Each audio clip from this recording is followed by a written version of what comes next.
Right, everyone, welcome back to the show. We are diving into episode 3 of The Boyfriend today, and honestly, there's just so much to unpack. The emotional whiplash was real. I could barely keep up, so let's get into it. First of all, let's talk about Xun. He's finally made the proper move by choosing to do the coffee truck shift with Dai. He's basically gone public with his feelings. It's a massive I'm into you statement. While we all saw this coming, I do feel a bit gutted for Luta. The two blogs he was actually interested in have basically coupled up, leaving him as a bit of a spare part. It's awkward, isn't it? To be fair, watching Xun navigate romance is a bit of a nail-biter. That push and pull act of his can be quite draining for someone who's more straightforward. He's incredibly sincere about love, but that intensity can be a lot for a partner to carry. I reckon Yusak probably relates to this.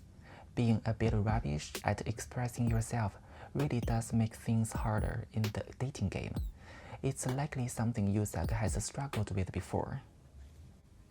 We also had Katsuta missing out on filming again because of work, which is a bit of a nuisance.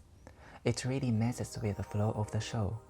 I do hope we don't have people dropping in and out like that, unless they are leaving for good. It makes it quite hard for us as viewers to stay invested. On the bright side, some fresh blood finally arrived. Alan turned up, and honestly, he's like a shot of chili oil in a bland dish. He's completely fired things up. Mind you, I'm always a bit wary when contestants already know each other before the show. I know the scene is small and it's hard to avoid, but it does take away a bit of that first encounter spark, doesn't it?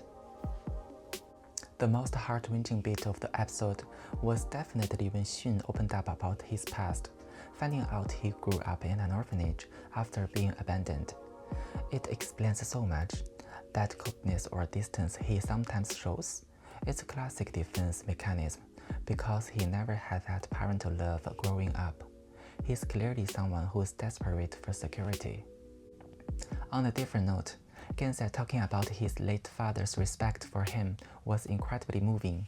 For those of us in the community, having a parent simply accept you for who you are is everything. I really admire Gensa's living in the moment philosophy. When you've dealt with loss like that, you realize how fleeting everything is. That is the lovely thing about this show. Even if you don't find the one, you are making genuine kindred friends who truly get the struggle. Now let's get to the first date pairings. That was proper bit of drama. Xun and I were a total shoe-in, the only pair to actually match up. Gensa is still fixated on Ryota, but sadly, the feeling just isn't mutual. And then there's Taehyun. He joked about writing his own name, but ended up picking Yusak. His reason? Because Yusak looks cute eating ice cream. Come off it! That's a bit thin, isn't it? I suspect that he just didn't want to look arrogant by picking himself, so he scrambled for an excuse. I also wanted to touch on what Xun said during his date about wanting complete equality in a relationship.